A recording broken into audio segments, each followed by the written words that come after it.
Hi there. This is Chair Miller, and I'd like to formally call the meeting to order. Welcome to City staff, Transportation Commissioners, and the public to the May 15th Transportation Commission meeting. Meetings are held in person, televised on Cox Cable Channel 11, and streamed online at scottsdaleaz.gov for the public to listen and view the meeting in progress. I'd like to ask for a roll call vote to begin this evening's meeting. Chair Miller. Here. Thank you. Vice Chair Wilcoxon. Here. Thank you. Commissioner Marmon. Here. Thank you. Commissioner Pankowitz. Here. Thank you. Commissioner Koftile. Here. Thank you. Commissioner Cardella. Here. Thank you. Commissioner Davis. Here. Thank you. Spoken comment is being accepted for agendized and non-agendized items. The request to speak forms must be submitted no later than 30 minutes before the start of this meeting.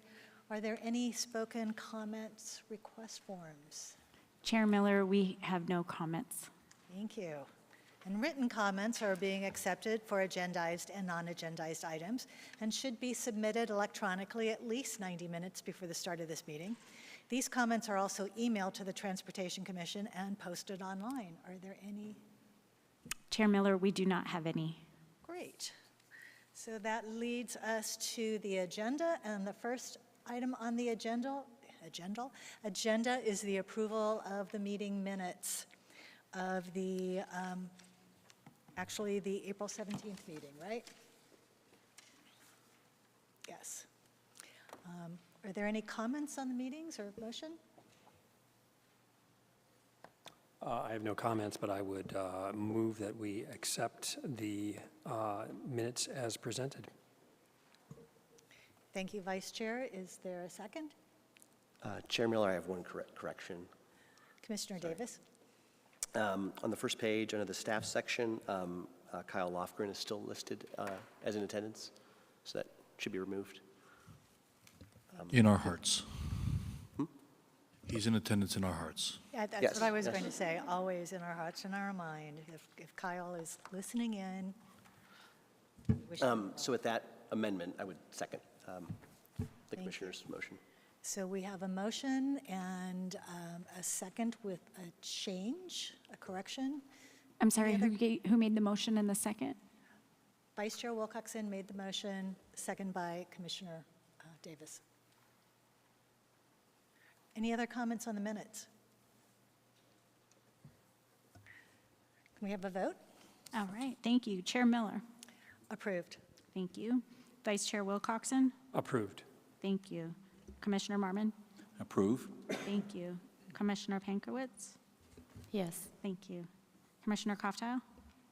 Approved. Thank you. Commissioner Cardella. Yes. Thank you. And Commissioner Davis. Yes. Approved as amended. Thank you very much. And before we move on, I just want to make a comment to the minutes. It talked about having a presentation on the transportation safety plan at this meeting. You may notice that it is not on the agenda. A working group of stakeholders, internal and external, has been created so that we could have additional outreach as we move forward with the safety plan, which is wonderful. So we'll get an update next month to see whether we need to change the schedule as planned for that safety plan.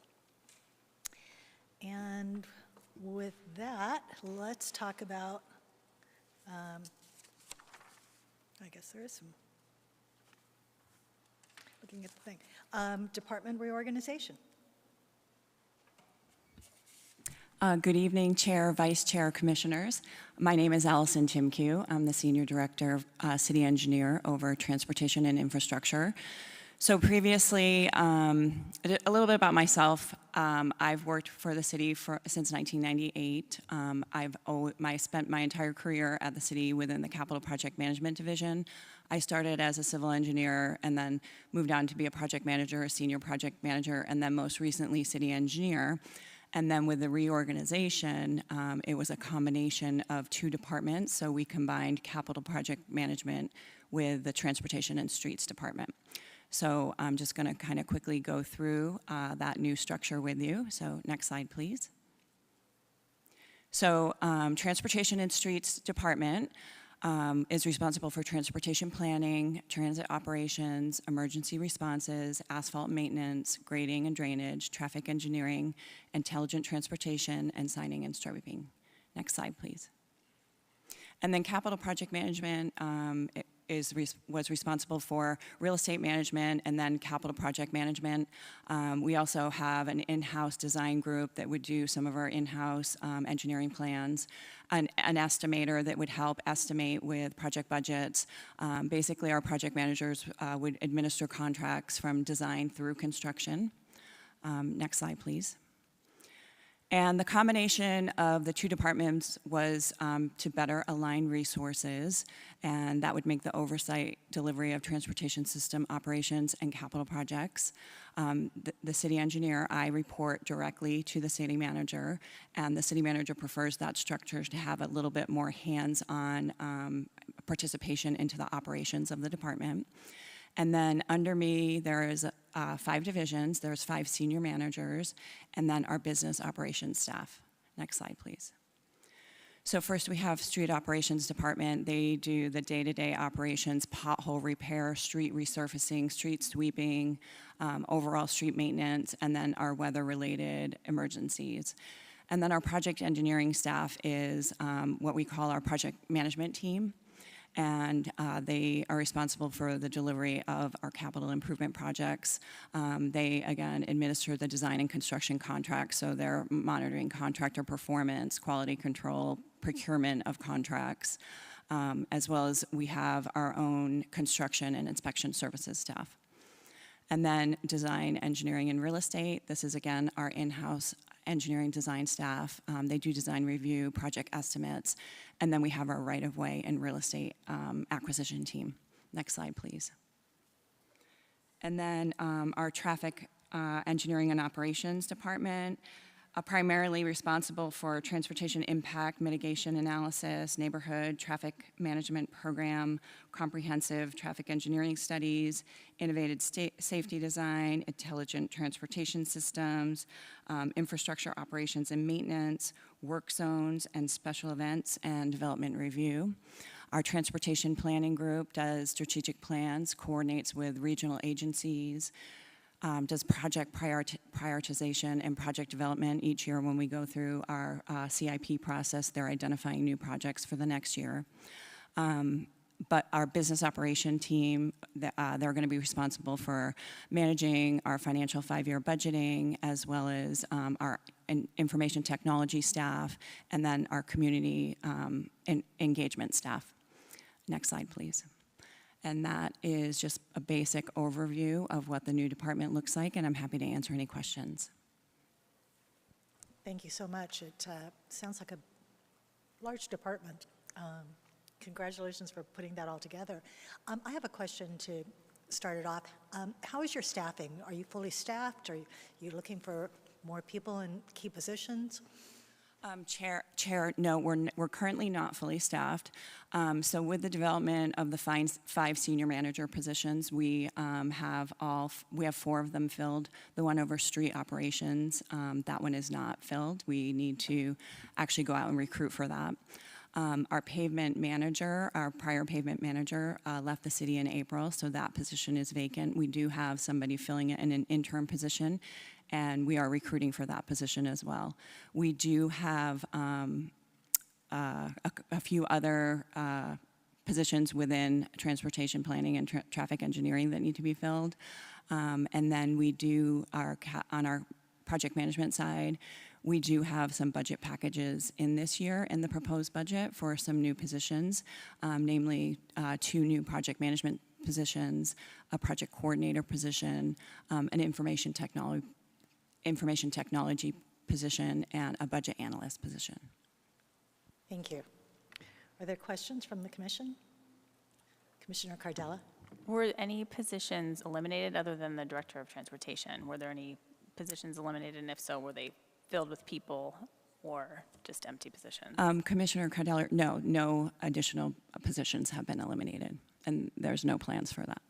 Thank you. Questions? No? Thank you very much. Thank We you. appreciate you coming, and we look forward to working with you. Thanks, me too. And actually, I meant to mention that this is actually my first Transportation Commission meeting. Even though I started working at the city in 1998, I've been to several other commission meetings, but never transportation, so happy to be here. You've been missing out, so well, we hope to see you again. Next item on the agenda, electric bicycles and shared use path speed limit study. Susan Conklu.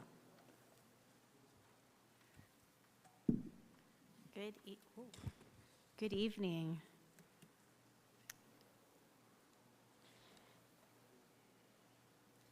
So there's a note that says the arrow keys will advance. There we go.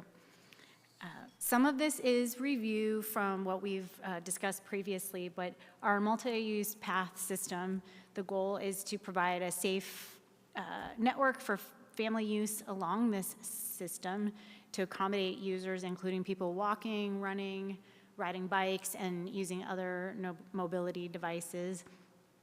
The city's path has been designed for recreational use, including bike riding, but it is also used as a transportation network. Typically, recreational bike users tend to avoid roadways and prefer to be away from traffic. And our paths accommodate a wide range of skill levels, from people who are the least skilled, including young children or people that are learning to ride or relearning to ride, while still being of interest to the most skilled. Typically, the paths have striping to indicate it's two-way traffic, especially on our most heavily used areas of paths. There is signage with destination, directional, path identity, and safety information along the main spine of our path network, and it is shared use. You may hear multi-use and shared use. They basically mean the same thing, but it means bicycle riders must yield to people walking and pass on the left, with users needing to stay to the right half. That doesn't always happen, but we keep trying to reinforce that message. And then there's a standard width to accommodate all users. The standard used to be 8 feet wide, now it's 10 to 12. In the last few years, growing types of motorized devices have been noticed around the city and the region, and that includes gas-powered bicycles, electric scooters, three classes of electric bicycles, segways, motorized skateboards, sometimes they're called one-wheels, electric unicycles, also more of a dirt bike-looking device that is also electric. A lot of things fall under motorized play vehicles, and I think that's a little bit of a catch-all. And then the types and numbers of devices are increasing all the time, and this is also including the maximum speed they can go. And this isn't even really getting into DIY kits that people could take a regular bicycle and somehow retrofit that to have some kind of motor. Within the city's code that was approved by City Council in November 2018, a class, we matched the state's definition, but a Class 1 electric bicycle is motor assist only, meaning when the user stops pedaling, the helper motor stops engaging. It also maxes out at 20 miles per hour, and it's less than a 750-watt motor. A Class 2 bicycle is similar type of e-bike, but it's called throttle on demand, meaning the rider can pedal if they want, and they can also not pedal and still get power from the motor. Class 3 electric bicycles are motor assist with or without pedaling, and this goes faster. The maximum speed that helper motor can give is 28 miles per hour.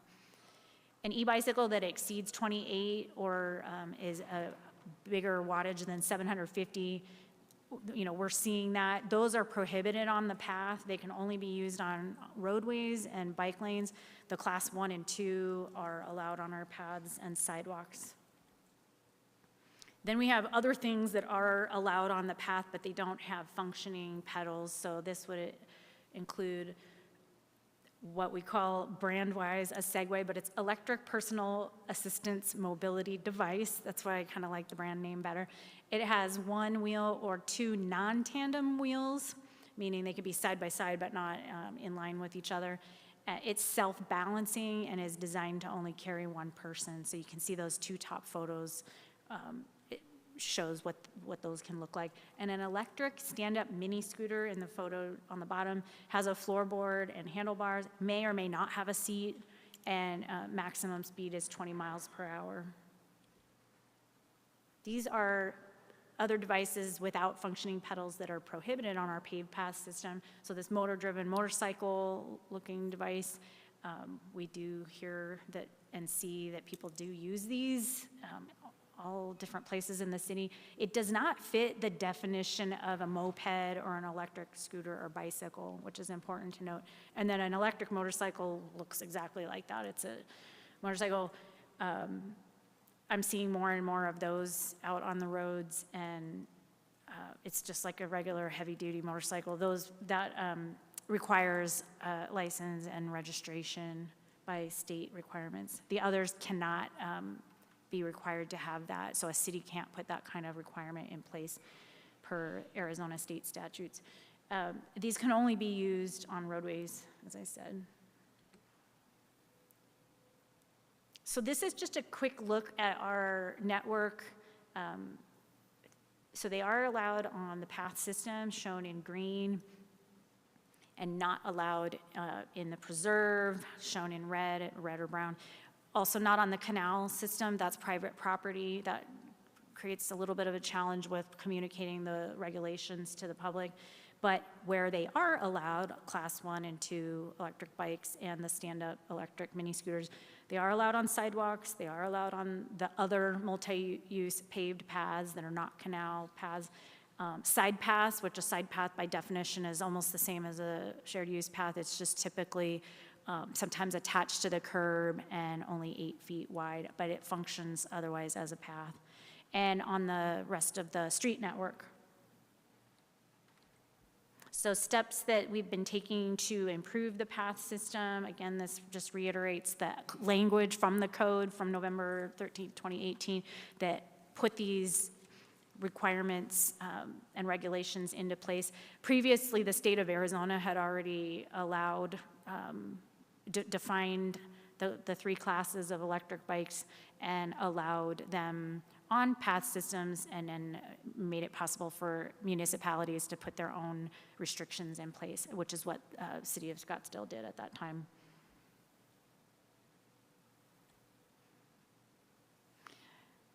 Our on-street network, bike network, is the key to alleviating some of these issues and conflicts between bike riders and people walking on our paths and sidewalks. The streets allow for a more direct route. You can go, typically a person can go faster and not have to slow down when passing, especially when you consider our paths, when they're 8 to 10 feet wide. They are two-way traffic, and it's not uncommon in busy areas to have both directions right close to each other while someone's trying to pass both of those directions of travel close together. So people with more experience, people that want to ride faster and not have to slow down, the speed, convenience, and directness are important factors in people choosing to use the on-street routes. And typically when the cities construct seamless, continuous street networks for bike riders, these faster riders will use them because they won't have to have gaps in their routes. And additionally, this network helps connect people to and from the paths. So they still need to be seen. Both networks need to be seamless, and they need to link together. Our path wayfinding and regulatory signage, that the first phase that was completed about a year ago, included 7 miles of paths from Indian Bend Road down to Thomas Road on the Indian Bend Wash Path. That was over 200 signs. This included green signage with directions, mileage, but then the image at the bottom has the yellow and black regulatory information with reminders like bikes yield to pedestrians, keep right except to pass, as well as the information about what type of motorized devices are allowed. We're currently working on the next phase, which will be on the Arizona and Crosscut canals, as well as the Pima Path south of Indian Bend Road. We're doing a small stretch first on Arizona Canal between Camelback and Chaparral as well. And then in the future, we'll extend this project north of Indian Bend Road up to Westworld area. Path widening projects are another effort that we've been doing. The images you see here was our first section from Camelback to Glen Rosa on the west side of Hayden, just north of Indian School Park. We've been prioritizing which segments of the 40-year-old path need the most help by condition level, and we're replacing them with our current standards, so 10 to 12 feet wide, because all these old sections are 8 feet. Also, we're phasing these in. It's not going to be, one segment after another continuously. We're going in different areas, including up in McCormick Ranch area, based on that concrete condition. The segment that's underway right now is between Earl Drive and 3rd Street. And outside of both ends of that are already wider new sections. So this will be close to Osborne Road. Ongoing outreach sorry for the transportation and streets, it's still in our hearts. Transportation and infrastructure staff are conducting continual outreach to inform the public about these regulations and laws on the paths, but also inform people of where alternate routes are along streets for anybody that would prefer to go at a faster speed.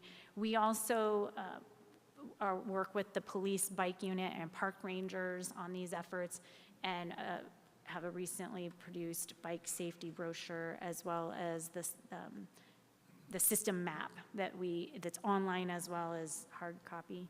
And there's some new resources and information that are going up on the website. When working with the Scottsdale Police Department, we've worked with them throughout as we get more feedback and inquiries from the public about what they're seeing about people's behavior and speeds on the path system.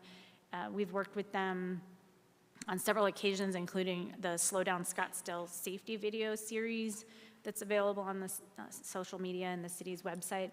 Again, they helped with our photo shoot for the Discovering Scottsdale's Urban Oasis Multi-Use Paths.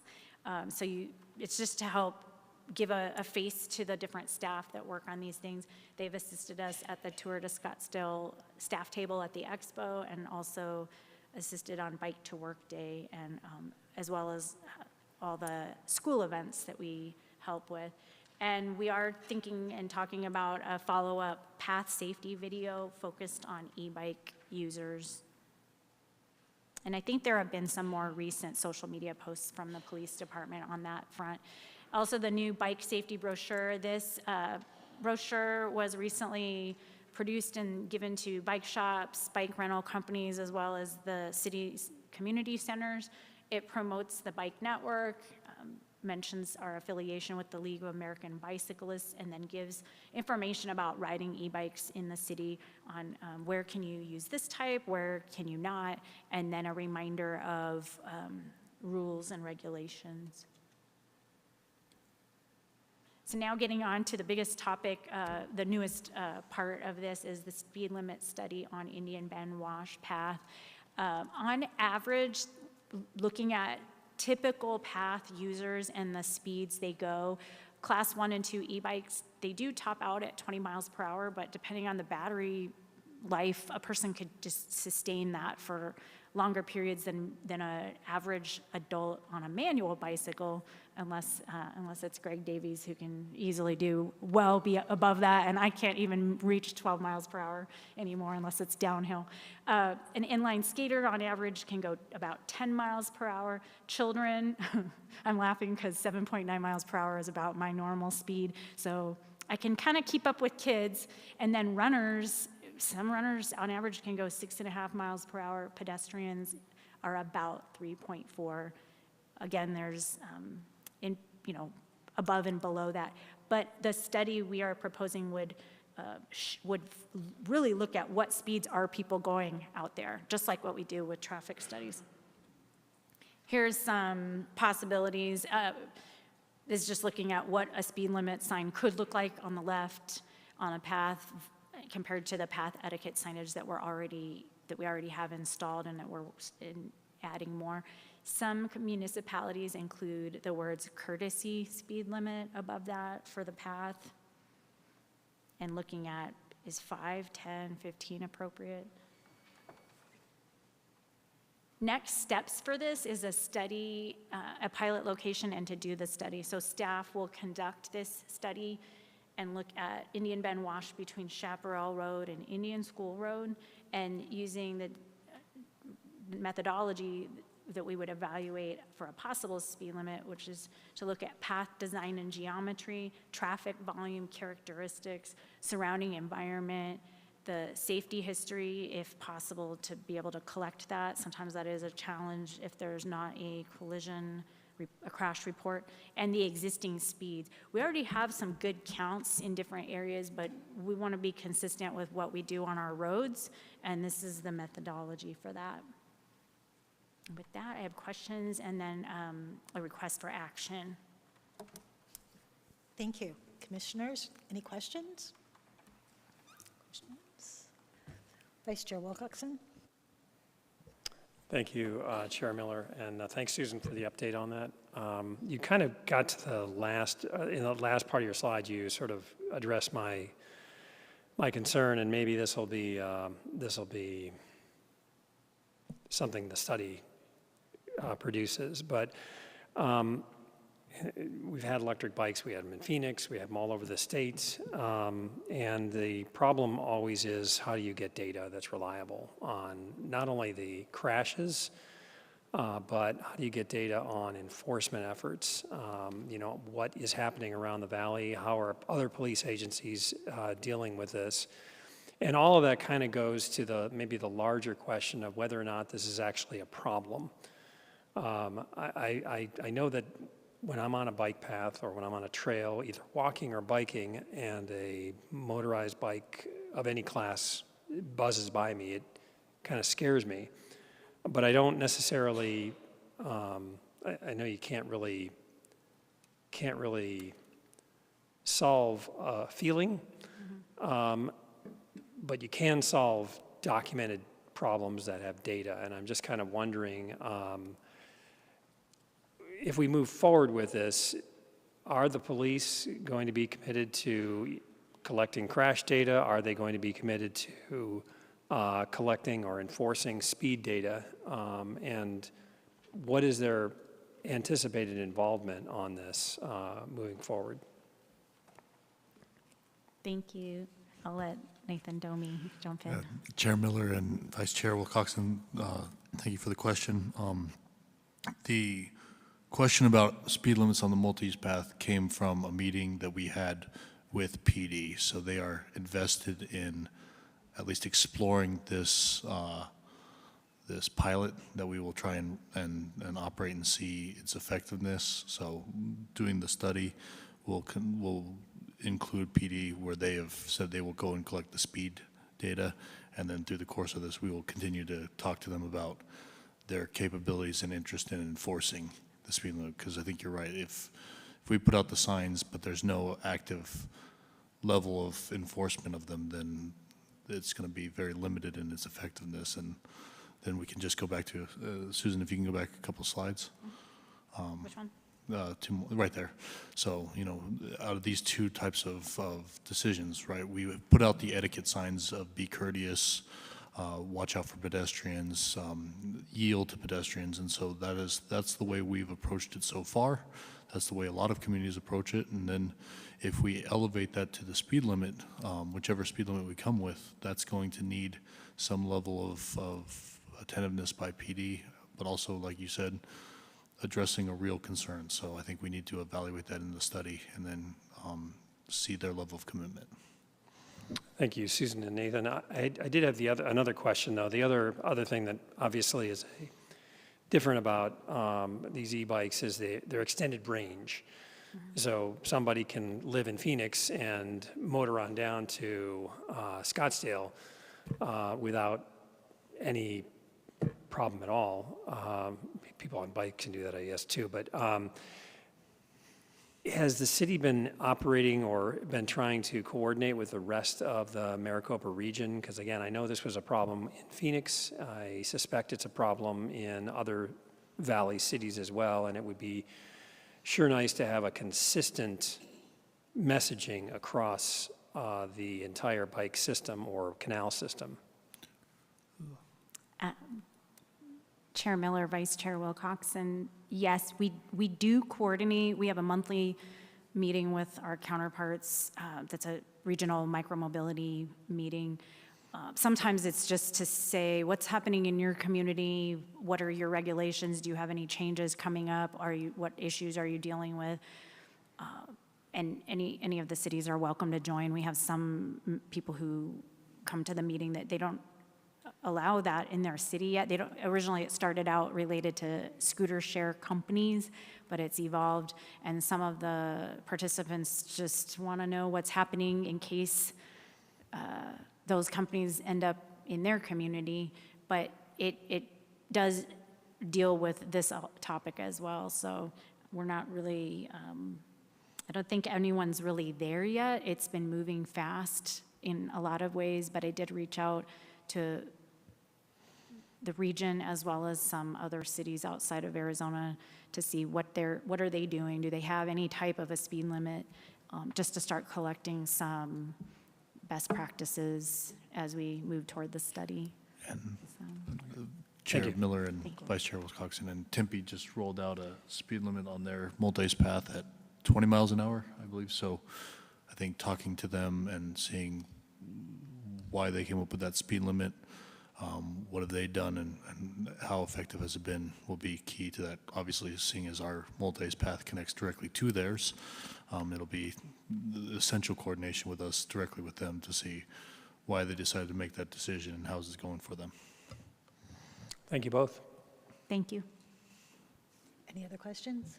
Commissioner Marmon? Thank you. Good presentation. I agree with Commissioner Wilcoxon that it's scary sometimes walking in Indian Bend Wash and you're getting buzzed. It's also all over the city. You see the electric vehicles everywhere, weaving in and out of traffic. So I think education is probably your biggest weapon doing it.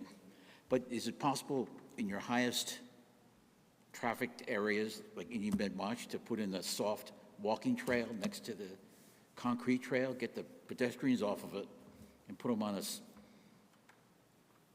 a separate trail next to it that's soft but not conducive to bicycles or motorized vehicles? Chair Miller, Commissioner Marmon, we've looked at that type of concept over the years. The only location I recall that may end up with that was the previous master plan for Indian Bend Wash from Thomas to McKellips. There was not that people couldn't use the paved shared use path, but there was going to be also a meandering walking path or trail in that project. That's probably changing in the future based on their bigger master plan effort that the Parks and Recreation Group did. I do know that as we've had those questions over the years, some cities that do have a separate biking and a separate walking or running path, people tend to mix at times. And I don't know if that's the best answer versus having a wider path with more education, more signage and enforcement. But we could look at that. It's just we are space challenged in some of the areas on top of that. So Thank you. thank you. Chair Miller and Commissioner Marmon, let me have a clarification on that. We do have some segments that do have that type of facility, but it's adjacent to the shared use path. And those locations are in Camelback Park from Camelback Road to Chaparral. If you go in that park, there is a unpaved surface on both sides. And then from Chaparral to Jackrabbit, there is about a 3-foot unpaved area that people can use to walk or run. So we don't have a lot of locations, but those are 2 locations that we do that. And Susan said, if we're constrained with right-of-way, it is an issue. And then I want to just talk about what Commissioner Wilcoxon brought up about crash data. Very esoteric. It's hard to grab data off a pass system. I don't even know if we have crash data on that, other than when we litigate cases from geometrics because of the path curve or something like that, or somebody runs into a wall and they sue the city or they litigate with the city. Just like yesterday, I came upon a crash on Indian Bend path at Roosevelt. A bicyclist went down. It was real quick. She got up and she had a conversation with the pedestrian who was in the way on the wrong side. And then she went on her way. She was okay, but it was a crash. So yeah, it's really hard to gather that. I don't think that data even is out there unless it's reported. So that's just my thoughts on the crash data. Thanks for the clarification, and it's not reported, at least not to ADOT. Commissioner Kafta. Thank you. So I had a couple of questions, or I had a few questions. The first one is because you were mentioning the e-bike ordinance that was adopted in 2018. We had an update to it, right, in 2023, I think. Was that included in the new one, right? Didn't we have a slight update to better reflect kind of the changing types of vehicles? Chair Miller, Commissioner Crofttile, we proposed an update to the ordinance, and I want to say it was January 2021 that was taken to City Council, and they did not want those changes at that time. They said that we should go back and look at it, come back sometime in the future if there was a problem. So there were no updates after the 2018 regulations went into place. Oh, I We're thought, still going with those. I thought there was one adopted by the council, by the last council. I thought there was something, because I thought I thought we updated, maybe not then. Okay. I thought we had something. Because there was something about scooters, wasn't there, that we updated to, or? I don't recall. We did talk in the past when we came to Transportation Commission about maybe taking a small update in undetermined future to update some of the language to match the name, like instead of stand-up electric mini scooter, it would be probably electric scooter. But there was not a proposal at that time to make other changes to the code for this. Okay. But I can check just in case. Yeah, I thought we did some kind of update because scooters weren't like allowed in the bike lanes or something like that, and now, but the scooters themselves say like you can't ride on the sidewalk, so. Oh, that was part of those proposed updates in 2021, but those did not happen. A big part of that was that it would have said sidewalks in the transportation safety zone would mean no bicycle riding, no e-bike riding, no scooter riding. That did not end up moving forward. There are some there are some sidewalks in Old Town where riding is not allowed, but that's an older regulation. Okay. I was trying to parse out the information, like for the electric motorcycles or electric dirt bike type of looking things and some of the DIYs, because I know some of those vehicles and even those electric unicycles and things like that, they can reach speeds of over 60 miles an hour. Are they?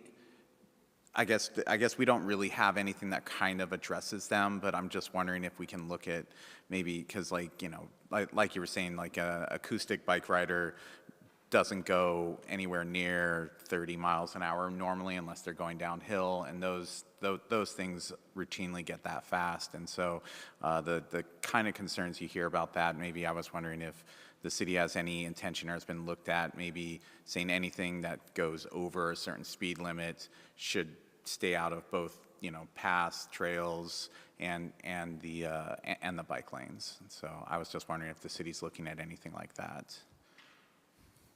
Chair Miller, Commissioner Crofstyle, I mean, by definition, those would not be allowed anyway on the path, but the difficult part is some of those devices don't go that fast, so a person could say, oh, well, I'm just not going that fast on the path right now.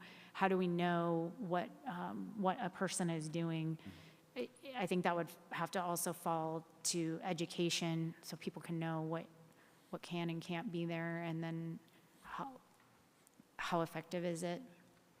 I was thinking more along the bike lanes, like if they see somebody on one of those electric bicycles that is doing like 45 miles an hour or something like that, if there's any enforcement if there's any kind of enforcement or talk about enforcement for PD or the city or whatever, for those type of vehicles when they are going that fast in those like bike lanes, so. Okay. Chair Miller and Commissioner Crofstyle, that conversation is happening right now about expanding that.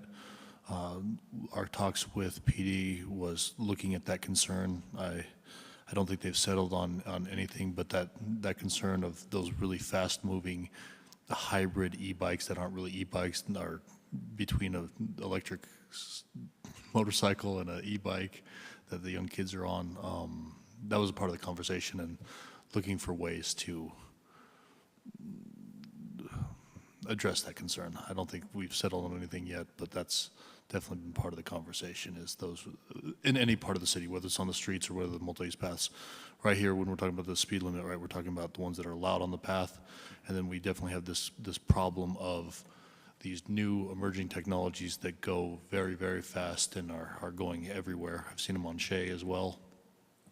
So they're looking to do an ordinance update to try and mitigate that. I don't think anything has been settled yet, so I don't think I can speak clearly to what they're trying to do, but they've seen that problem, they're looking to address it. Perfect, thank you. The bicycle safety brochure, I saw that at the Path and Trails. Is it available online anywhere? I was only able to find it as a physical object, and I would like to be able to share that a little more, because it really breaks down, because when I talk to people, they do have a lot of questions about what's allowed where, and so this is a well-designed piece of information that I'd like to be able to share with more people, if that's available somewhere.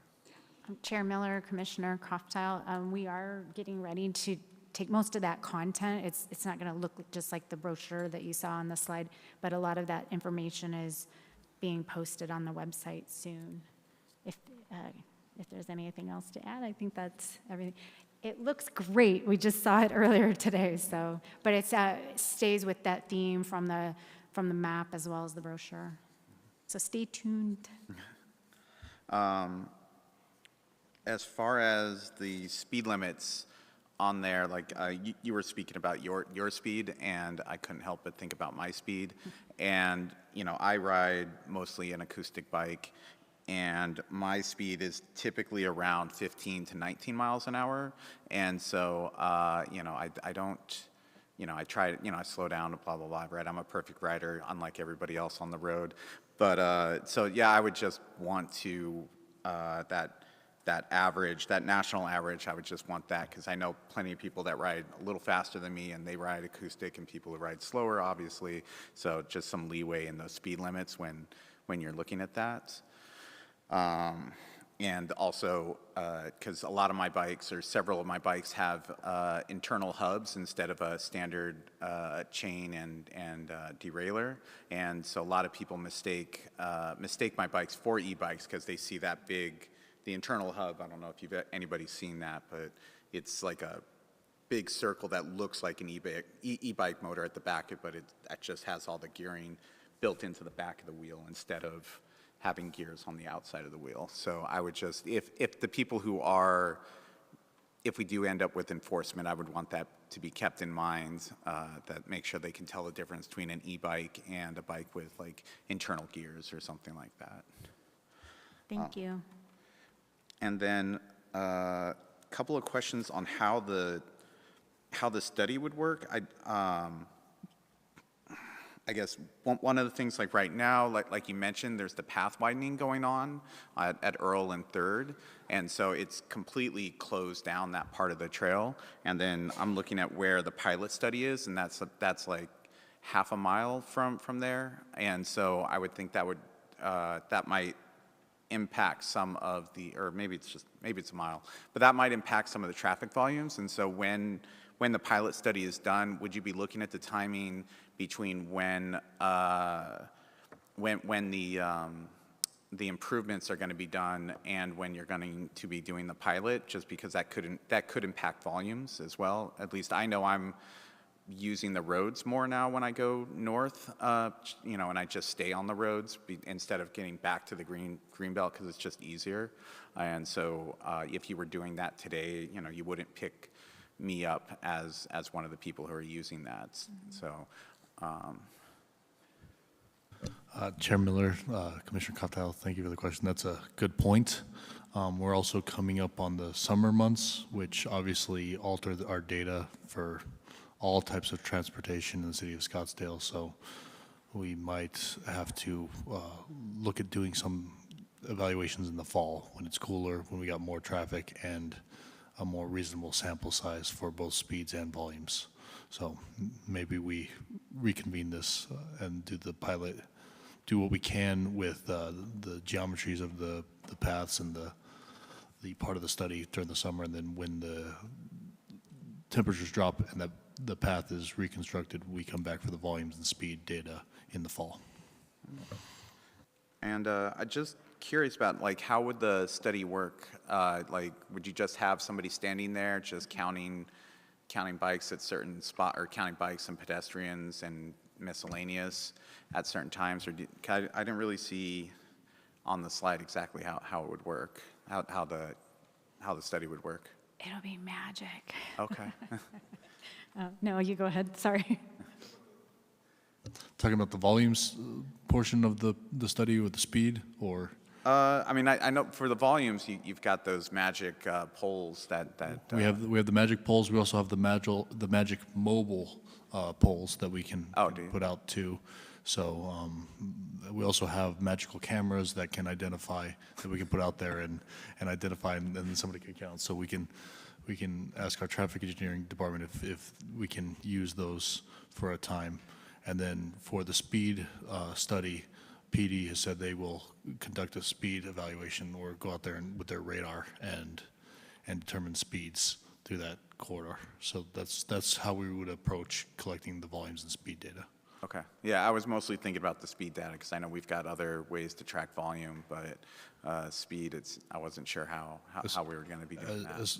As far as the safety history, as we've said from Vice Chair Wilcoxon's questions and Greg, that's going to be a limited sample size of actual crashes. So I think we're going to have to work off of easy complaints, other complaints, and then kind of try and work backwards to make that a type of credible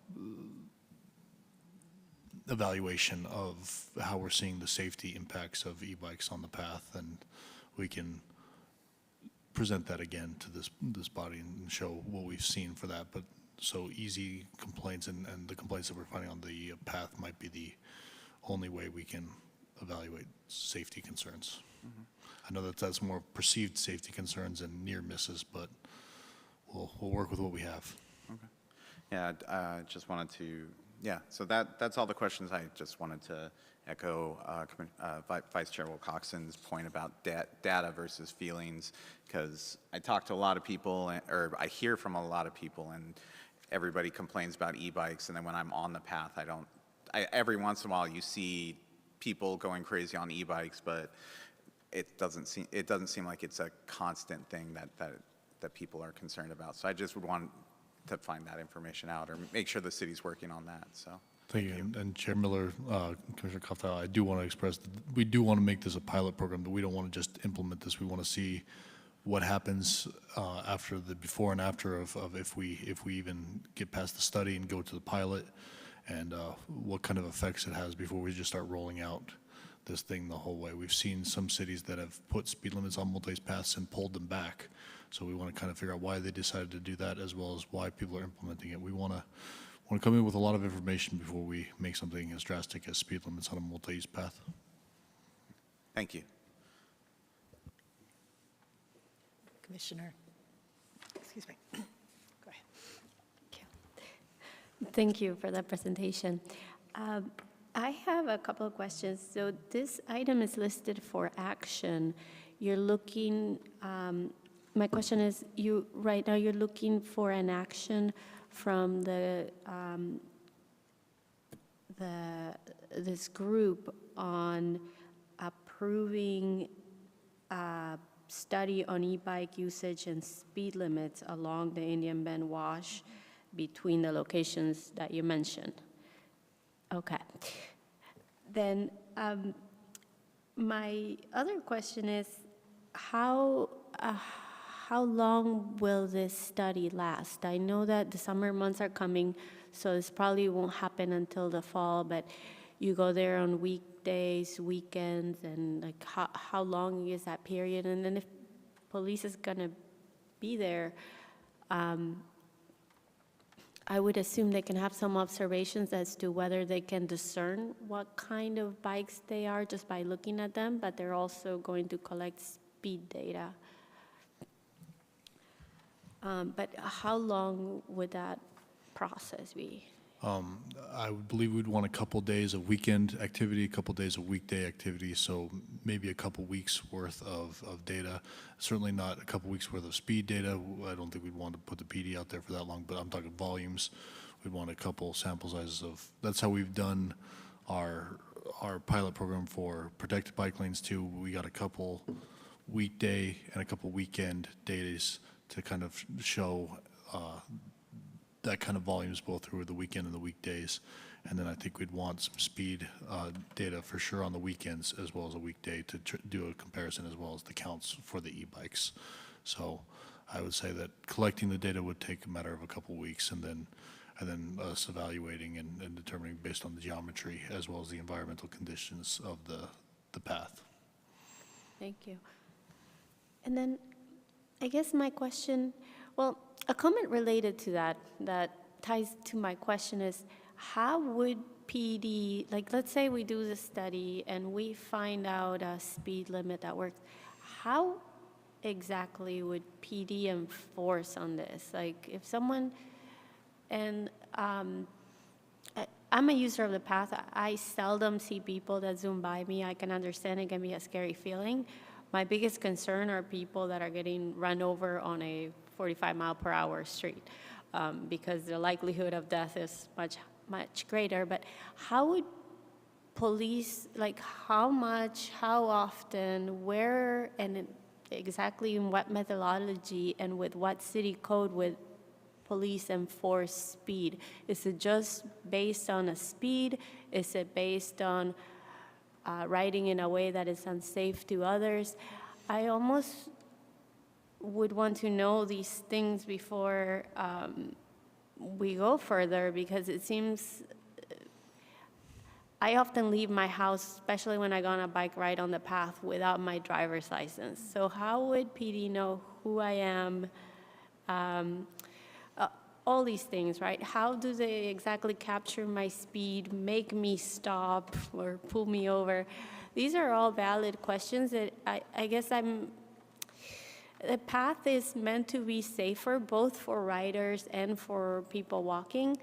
And I like it that way, but I'm having a hard time understanding how, after a study, we would move forward if it's just no more than a design recommendation rather than a speed recommendation, if that makes sense. And I'm wondering, and I'm just putting it out there, if we could have PD here to talk to us about some of the anecdotal things or how they could do this kind of study and follow up on it before we vote on it. But if it is an in-house study, that's fine. There's a lot of useful observations that we can make.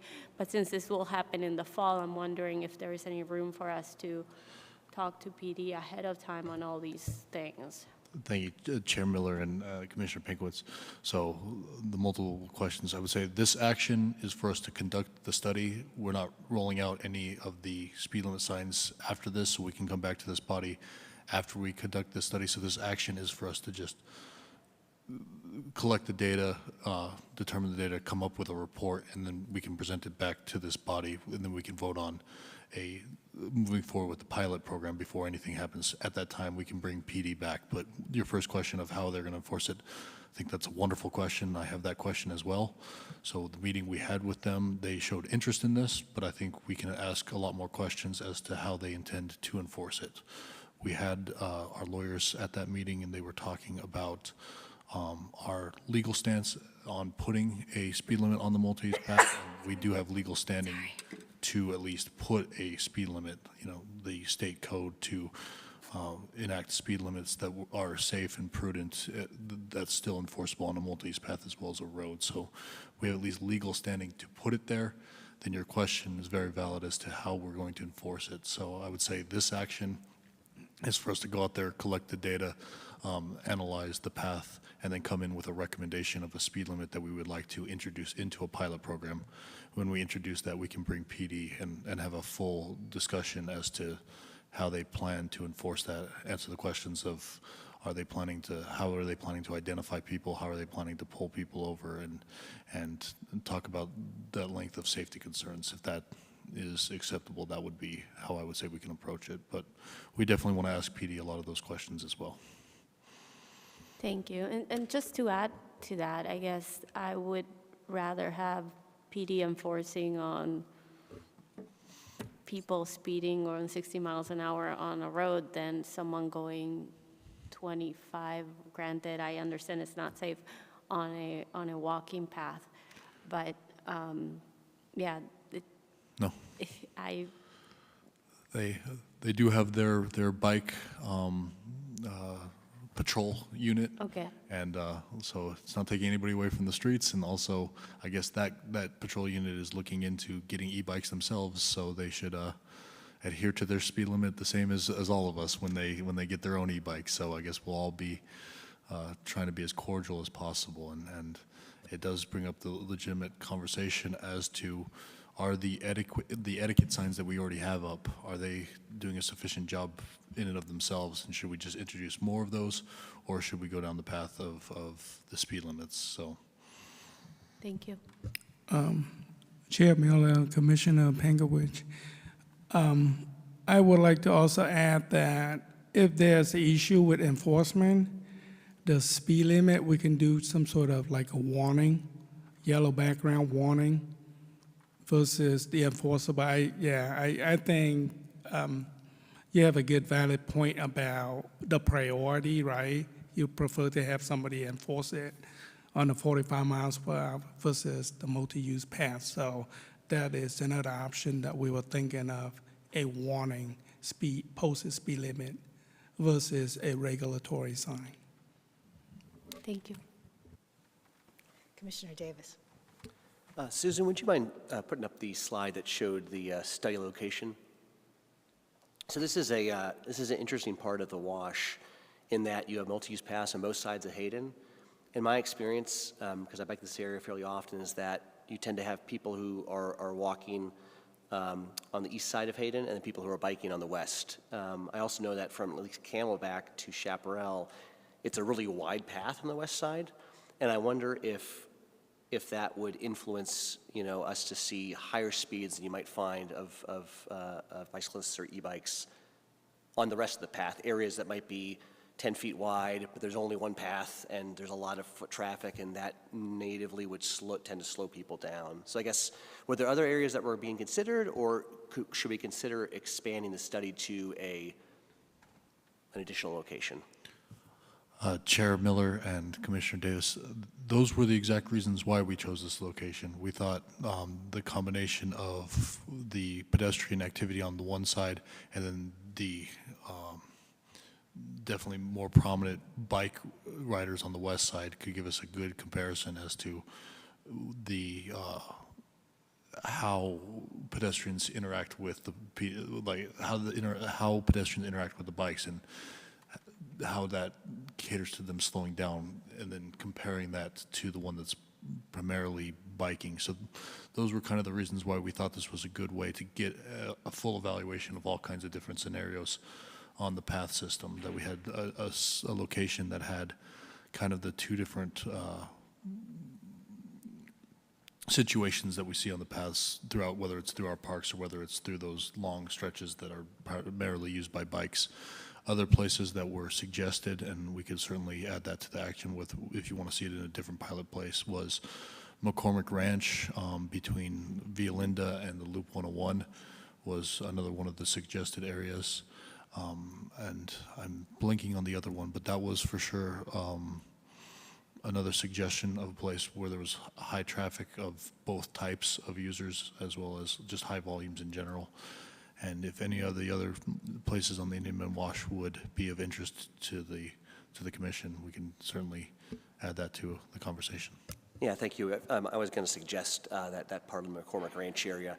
My fear would just be that people who might tend to go at higher speeds would just be sticking on the west side anyway, and would be avoiding interaction with pedestrians. So if we make a motion, I probably might be in favor of adding that second location. The other question I had: how much enforcement do we do at the moment of these devices which are not authorized, like gas powered? I mean, do we have the bike units out there right now and enforcing that? They are out there enforcing. They have the bike unit that's trying to enforce. Like Susan said in her presentation, everything exceeding the Class 2 e-bike. So they are limited in their staffing and the scope that they can cross. There's about 5 or 6 bike units, police officers, and so I don't know what their other responsibilities are, but they have said that they're out there, and they have stopped some of the kids on the exaggerative speeded e-bikes. So they have said that they've started to crack down on the ones that are going 28 plus and really going quite fast. So if you have. And I'll just add some of the feedback that PD has given us is in our conversations about the canal use, since that's a overlapping but separate issue, since motorized devices are not allowed on the canals, and we're trying to get the word out more on that. But that was some of the locations where they were doing a lot of observations and sometimes making contact, going and watching, seeing how much it's happening, but also reaching out to people. Sometimes kids think they're going to be in trouble and they want to take off. So that's also a factor in the situation. I don't believe adults have been doing that. And a lot of the conversation is, hey, if someone's riding an e-bike reasonable speed on the canal, is that as big of a problem as the other things we're seeing, like the speed? It still has the potential to go fast, but that was a lot of why we were talking to them and why they were going out and observing those areas. And a lot of that was based on public feedback telling us where they were seeing a lot of problems like that. So. Thank you. Yeah, I guess my final comment is, I probably question the need for a speed limit. I wonder if the intent of that is already covered by having these restrictions on the vehicles, which I think are primarily the ones that are exceeding what I would consider a safe speed. And then you add on the fact that there would be concerns about obviously staffing and enforcing it. I am in favor, though, of getting more data and getting the study. I think it's important to know how our users are using the pass and at what speeds. So, I'd be in favor of that, again, potentially with that extra area. Thank you. Thank you. Commissioner Cardella? Yeah. I just have one question, Susan. You said that Class 1 and Class 2 bikes are allowed on city sidewalks? That's correct. But the little flyer here says e-bike 20 mile per hour max speed limit, pedal assist and throttle operations, has a big X for city sidewalk? I'll have to check the ordinance then. Since it's been a while, I can't remember. I know they're not allowed on unpaved paths, including any that are outside the preserve, but I felt like it was okay on sidewalks. Okay. So I'll check. Thank you. And would you bring back up the slide with the recommendation? Oops, sorry. Thank you. Is there a motion? Vice Chair Wilcoxon. Yes, thank you, Chair Miller. I move that we adopt the recommendation for action to recommend to staff to conduct a study of e-bike usage and speed limits along Indian Bend Wash Path between Indian School Road and Chaparral Road. Thank you. Is there a second? Did we want to include Commissioner Davis's recommendation for a second location as well? Did you want to make that recommendation? We'll change the motion.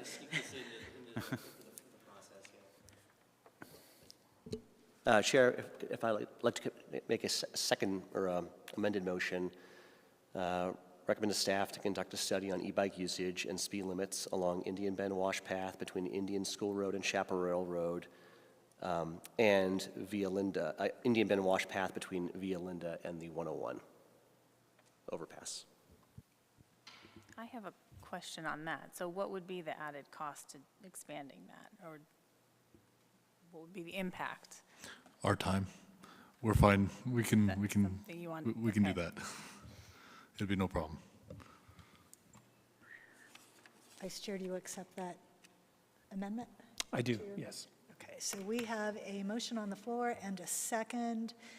Susan, did you catch all of that? So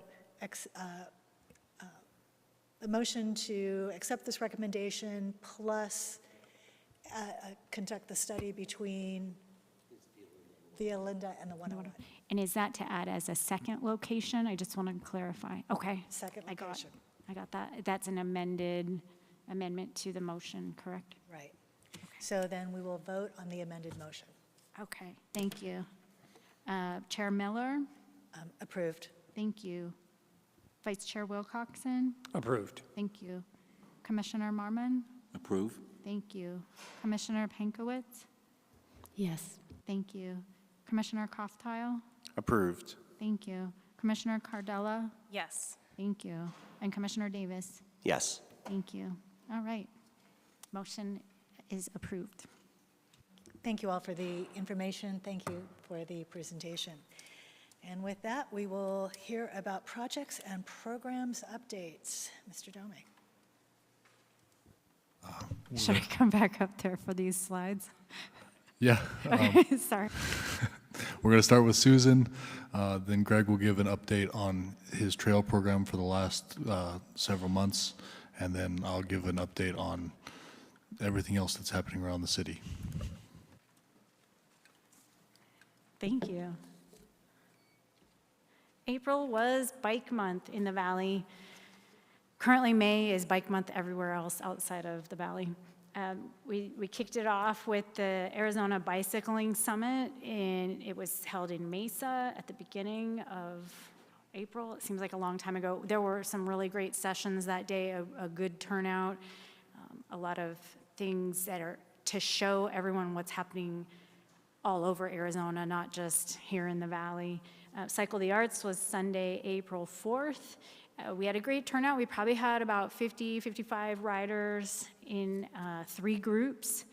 And I think I've got a second slide if I can recall. And then staff assisted at the expo for the Tour de Scottsdale, April 12th. And we even included the virtual reality experience, biking experience for the safety plan. So we got the word out to people about that. And Bike to Work Day was April 16th.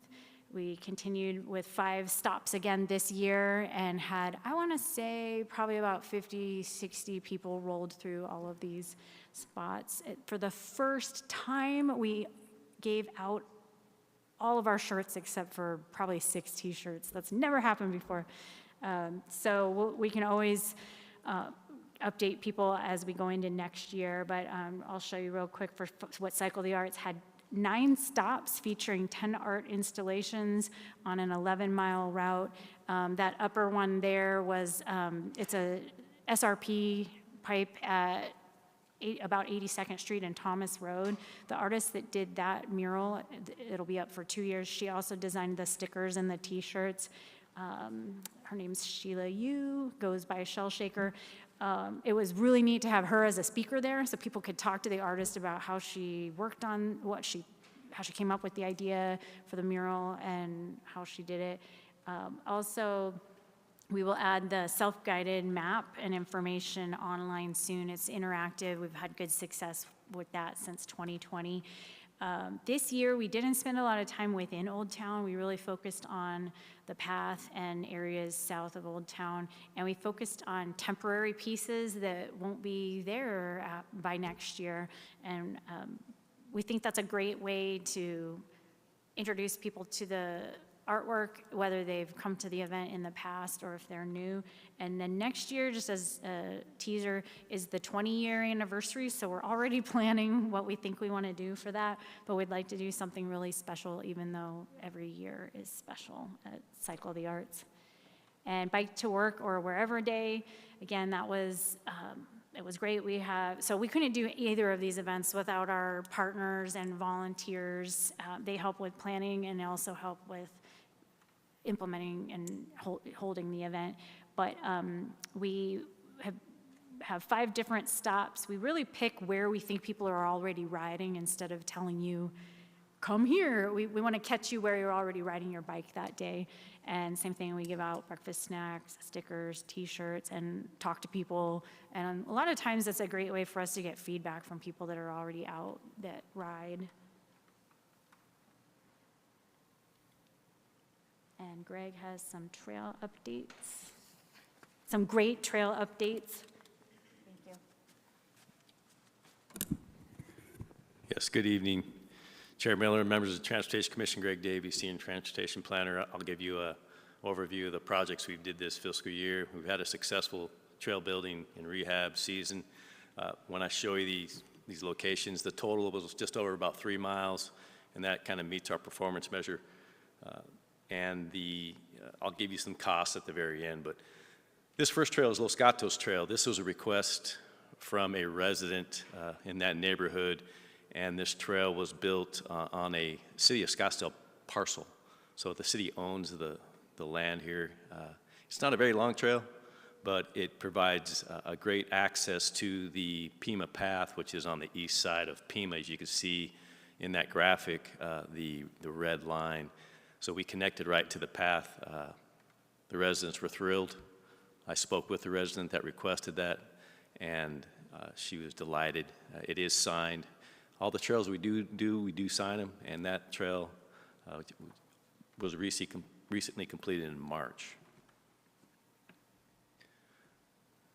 This trail, it was the Joe Max Trail, and it's from Pima to the Pinnacle Peak Trailhead.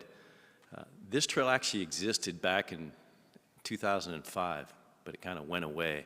Obviously, if you don't use trails, they kind of disappear. And that trail was there. So with that knowledge, we just reconstructed the trail. As you can see in those photos, the before, see, it was just like a shoulder. And then the after is actually a real existing trail. And the trails that you're going to see in these updates are trails that are stabilized. We're moving into that direction of building trails that have at least a 4-foot tread and are stabilized with a specific product that really make the trail stay intact. So they're durable. They're durable trails, we just don't blade. We have done that in the past, but this fiscal year we did kind of an upgrade in our trail construction. This trail is used significantly by residents in the neighborhood. They're usually coming from the west and they're going to Pinnacle Peak Park. And I have spoken to several residents that use that, and they were delighted that they don't have to walk on the road, and they're on the trail now. This trail was a desire line that was existed. And in the past, the Paths and Trails Subcommittee has requested that this trail become a real trail. It is from Westworld location where there's a cement path that ends, and it continues on through Riata Wash. That's Riata Wash. So essentially, we just kind of upgraded the single track that goes from the paved path to Bell. Highly used by mountain bikers and hikers. More of a narrow, we call single track, but very efficient connection to Bell. Eventually, the Riata Wash drainage project will go into construction in about 4 years, and then it'll be a lot different than it looks, and then we'll have a trail and a shared use path. But for the meantime, that exists. This is a real short connection. That's up off Scottsdale Road, just south of Alameda. This was a resident request because right where the right turn lane is, in this area here, they had to walk out into the right turn lane. So we built this little segment within the right-of-way to allow users to be off the road and feel a little bit safer. We also corrected a location here where there was a drainage culvert. We kind of flattened it out. So the residents are happy, and Scottsdale Road's tricky right there. That's where we definitely need to do some improvements along Scottsdale Road, which we will with our arterial life cycle program. We'll, integrate new trails and paths, but there is a trail on the east side, which is it's separated, which is useful. So we're just trying to do improvements that not only under resident request, but provide a little safer access. This is Astor Hills Trail. This is up just north of Lone Mountain. This is the Pinnacle Peak Ranchos neighborhood. This is a very intact system that is along Pima, and then this was an east-west trail, very highly used by equestrians and mountain bikers. This trail had to be a little bit realigned because the property to the south is going to be subdivided, and the property it kind of dipped down onto that property, so I wanted to realign it to get it off that property. You can see we kind of just made it a little bit straighter, so there won't be any conflicts if that property owner puts up a fence. That's the last thing I want to have is a fence right across the trail, and that that has happened before. Let's see. Next slide, Sam. Oh, there we go. So this is a trail along Pinnacle Peak from Hayden to 78th Street. This was also a resident request. We built a trail on the south side of Pima 2 fiscal years ago that allowed people to get off the road because they were walking on the shoulder of Pinnacle Peak. Pinnacle Peak Road from Scottsdale to Pima is another road that will eventually be improved in our arterial life cycle program, which, as you are aware, we just improved Pima Road from Pinnacle Peak to Happy Valley, and maybe a lot of you have seen that improvement. That's what our new cross sections look like. I mean, this one will be a 4-lane facility, but this trail existed, but we just kind of upgraded it to clean up some wash crossings and another stabilized trail, as you can see on the bottom. Came out pretty good. This is our biggest project, and this project was presented to you in the past regarding approval to move forward. This is the Desert Foothills Trail Improvement Program or project, part of the Trails Program. It's 1.5 miles of trails. You can see there's many segments that were built within the neighborhood, those kind of fuchsia lines, a lot of outreach to the residents. We did on extensive outreach. It came out as a very successful project. As you can see, the photos, that segment there is right off of Cavdale. It's not a road, it's just a general land office patent easement that we use, which is essentially a flavored right-of-way. And you can see the photo on the left. There was really nothing there now, Insta-Trail. So it doesn't take long to build the trail, but that project was completed in early April. And the last thing I'm going to do there is sign the trail.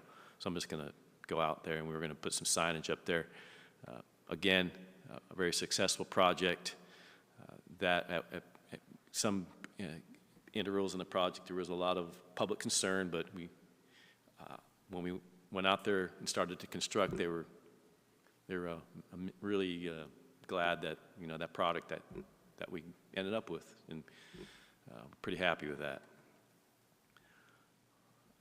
I think that is this keyboard. You can advance the slide if there's a slide, Sam, please.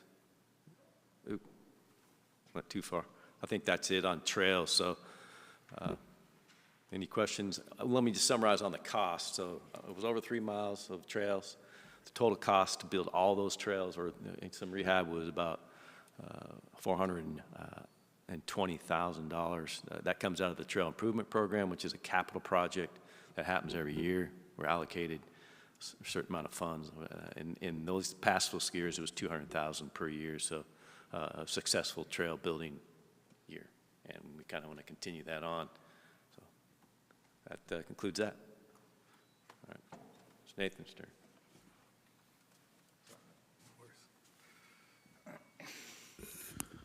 So I'll finish up with some of our other planning and projects that are going on in the city right now. So 77th Street emergency access, you can see a rendering right now of a pretty wide multi-use path. The purpose of this is to create a secondary access for the neighborhoods just to the left of the screen. They have one access point on Roosevelt and the Indian Bend Wash. It floods and they are trapped in their neighborhood. This will provide that secondary access as well as provide for the majority of the time a multi-use connection through our Indian Bend Wash Park service, network. This, there is a public meeting happening right now for the community to introduce this improvement that they've been looking forward to. It's a federal project, and we're starting design now and going through the federal process to get this constructed. So that's now being kicked off as we speak, and then we'll continue on and get it constructed for that neighborhood as well as for the overall community for the Indian Bend Wash. For ALCP update of all of our projects, we have preliminary design for Pima, Dixoletta to Carefree, and Scottsdale, Dixoletta to Carefree, and Pima from Dynamite to Cave Creek. So flip those two streets and say the ones at the very top section of the map are in preliminary design with our consultants looking at the alternatives that they can provide. They'll provide those alternatives in the fall, and then we'll continue on the way of getting those constructed. The Pima side is getting widened to 4 lanes, and the Scottsdale section is getting improved for just capacity improvements as well as a better connection to Carefree off of Scottsdale Road. So wrapping up the final last couple projects that we have for the ALCP Prop 400 section. Finishing design is Carefree Highway. That will comply with the federal obligations of that project and move forward into construction hopefully by the start of next year. Or the middle of next year. And then that will also widen to 4 lanes, kind of take out the dips of the road, improve the stormwater, and make a connection similar to what's west of Cave Creek on that road. So several widenings happening to the north. Then we have under construction currently, Pima from Via Linda to McDowell. That is well underway. If anybody drives that corridor, you'll see half of the road is dug up. That is widening out to 4 lanes and going to emulate or look like the section just next to the baseball stadium right there. So finally finishing out that corridor and widening it out to the 4 lanes it's been intended to be for quite a while now. So that's going to wrap up in the next year and a half, and then finally have that major corridor. We're working with SRP MIC on that one. They are leading that project, but we are definitely heavily involved in that as it's an important corridor for both of the communities. Loop 101 Princess Pima to Shea, that is well along its way. We've been coordinating with ADOT pretty extensively for the past year. It's on schedule to finish up at the end of this year. And we'll finally have the widening of the roadway plus our interchanges that have an improvement, the last little choke point on the Loop 101 finished by the end of this year. And then starting out in October, we will start implementing into the CIP all the lines that are in blue, starting with phase 1, as we are working with MAG to identify which ones. But the lines in blue are Prop 479. Those have just been passed, and we will incorporate it coming in this next CIP list to start widening out those east-west connections up north, as well as improvements to the corridors down to the south. Pavement overlay has had an extensive increase to its budget in this last budget cycle. The total project is now up to $100 million over 5 years and $42 million in this next fiscal year to make a pretty sizable improvement to the pavement condition throughout the city. I'll go through a couple things. We just had our 5-year pavement, our PCI evaluation done. The city came out to be a 63 for PCI, 61 on the local roads, 66 on our major roads. And the Transportation Action Plan's goal is a 70, so that increase the funding is looking to implement several pavement improvements and get the PCI up to start increasing the level of the PCI. Our distribution on that was the majority being in fair, and second being in satisfactory. So looking to how we can use certain pavement treatments to bump that up. So we have all of the categories of each type of pavement condition, and we have certain pavement treatments that are associated with those pavement conditions. So talking about in those good and satisfactory categories, how we can do some slurry seals, some fog seals, some coatings on the top to improve that condition of those in good conditions. And then as we go into the fair and poor, it moves to a more of a mill and overlay, and then a full depth reconstruction as we get further down. So we've identified the improvements that are needed based on how they scored and looking to increase that PCI. This is the mapping out of how we try to maintain the PCI at a certain level that you can see on this chart. The line is the deterioration of pavement, and then you can see the different types of conditions and the types of layers and improvements that are needed as you dip down your PCI. So pavement preservation, your slurry seals, your micro seals, your fog seals are looking to catch it before it drops down below that 65, bump it back up and extend its life so that you can preserve that, improve the ones that need to get up all the way up to that good condition, but preserve the ones that are still in good condition but just need that regular maintenance. So something we're looking to accomplish over the time is keep the ones that are in good condition staying good by keeping that minor maintenance improvements going. Lastly, talking about the ADA transition plan, the city manager's office is conducting the new ADA transition plan with their ADA coordinator. We are very interested in this plan, obviously, as we have the majority of our work involves ADA curb ramps or ADA improvements along our sidewalks. So we're going to be a very active partner with the ADA coordinator in reviewing all of the ADA ramps throughout the city and how they adopt and implement this plan. So they've asked us what we'd like to see, and we'd like to see they've gotten a consultant on board that can, and we would like to see them do a survey of all of the ramps throughout the city, which ones are in compliance with ADA, which ones are not, and then coming out with a prioritization or a transition plan for how we can tackle and convert all of the non-compliant ADA ramps to compliant. So very excited about the effort here, and this is just kicking off, but hopefully the next year to year and a half, we can have a transition plan that will help us identify those ramps that need improvement. Any about wash path renovations, this is underway as we talked about for the speed limits. So we have just now closed off the path between Thomas and Second Street, over, not the Osborne Bridge, that's not getting constructed, but on both sides of that, and looking to widen that path to 10 feet, update the curb ramps along the path. It's going to be approximately 2 months to complete. Then we'll have a nice wide path similar to the ones that we see just north of Indian School and just south of Camelback. So the next phase of our path renovation widening is well underway and should be completed as soon as we can. So with that, any questions or discussion for any of the 3 topics? Commissioner Pankowitz. I have a question about the ADA transition plan. What does it entail? Is it just ramps? Are you looking at signals and audible signals?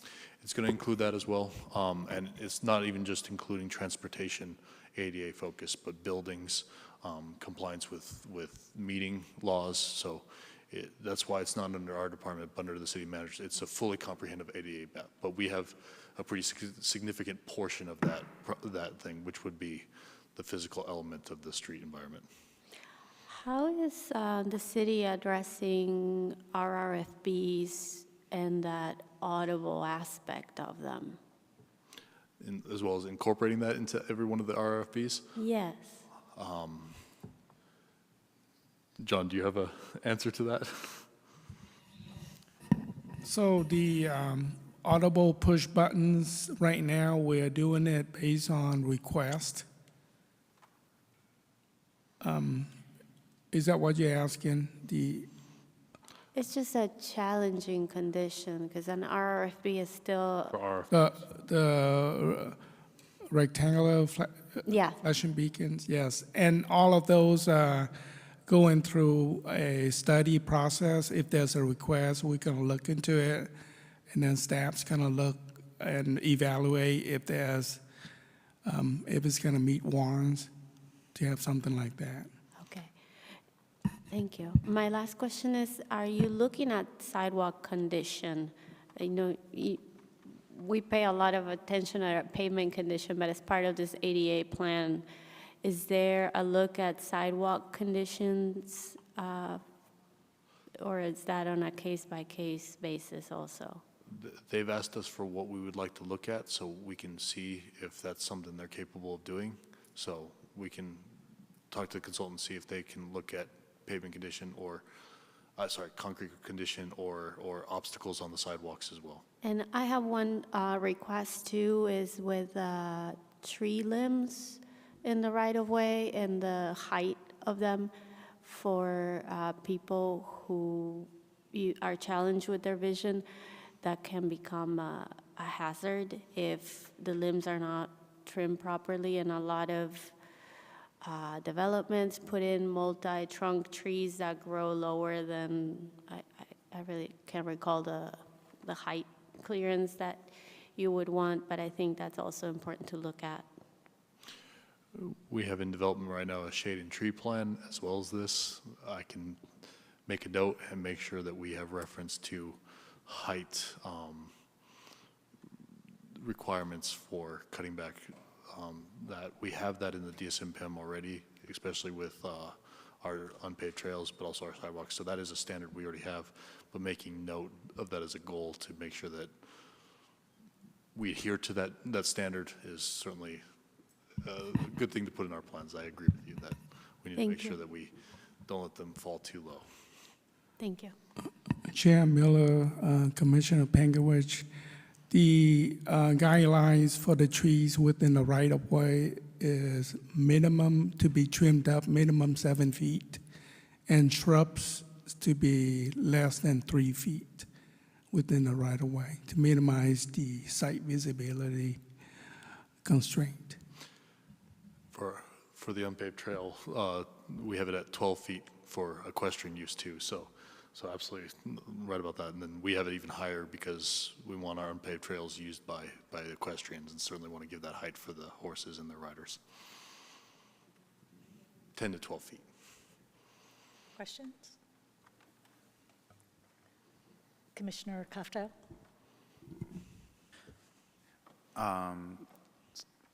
Since you're up here, I just had a couple of questions about the 77th Street emergency access.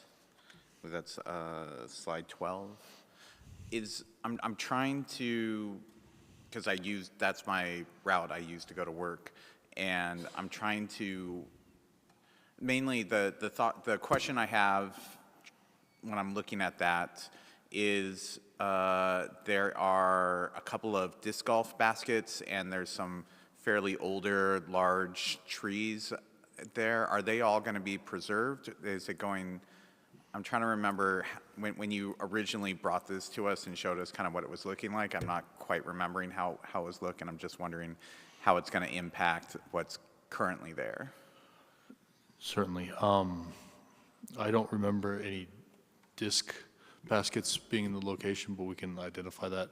I don't really remember too many trees in the way either. I think we were pretty clear. We're trying to stay out of the flood zone as much as possible.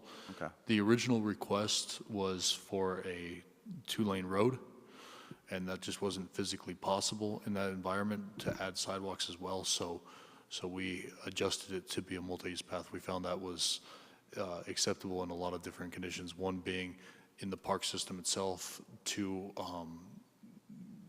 achieving the overall goal that when the primary route is closed off due to flooding, we can open this up as an secondary access place for vehicles, but then also having the multi-use path and the backside of those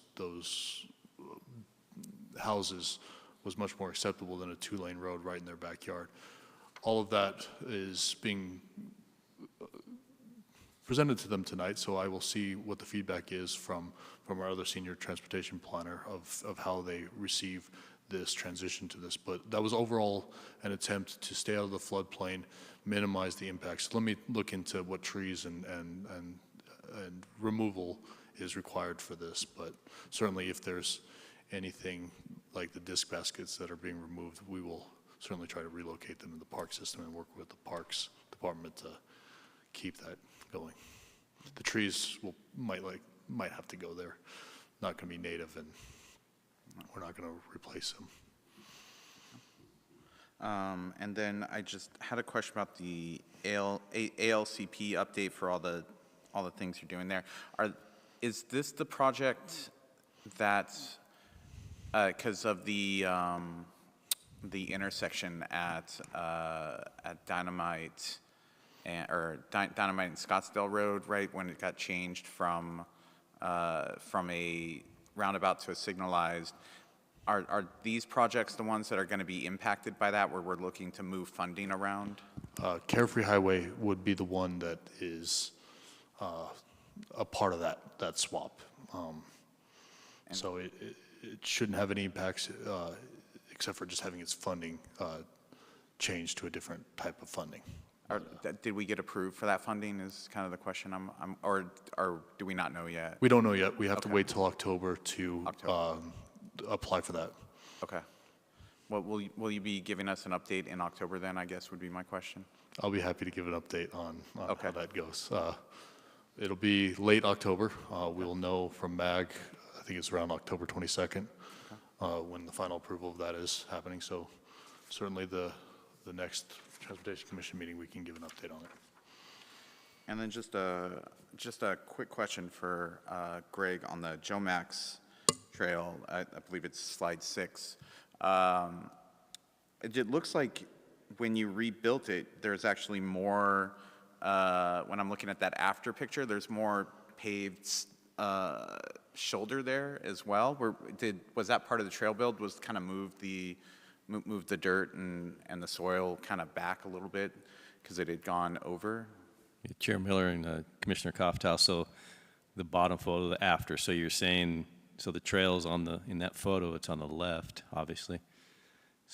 So you're saying, we did elevate the trail a little bit regarding, because there's a lot of drainage along Jomax. So I'm not sure, your question is it's more of just I'm just curious if, like, when you built it, elevated it, did that uncovers some pavement. I was just curious about that. Well, that actually, no, that picture is probably not in the exact location Okay. as the other one. So there might be, you know, a little bit, it's Okay. just not the exact location. It's probably what you're seeing. Okay. We did do some pavement improvements right there. That is a pavement improvement. But no, we didn't uncover any additional or put any additional asphalt down. I was just curious. Thank you. Yeah. Any other questions, comments? No, thank you. Thank you so much for the update. Thanks So much. to staff for tag teaming. And with that, takes us to the final item on our agenda, to appoint a Paths and Trails Subcommittee Vice Chair. There are 2 members of this commission that serve on the Paths and Trails Committee. Currently, Commissioner Kofteil is chairing that subcommittee. Vice Chair Wilcoxon's term is up. So we have an opening to appoint. Is anyone interested in serving?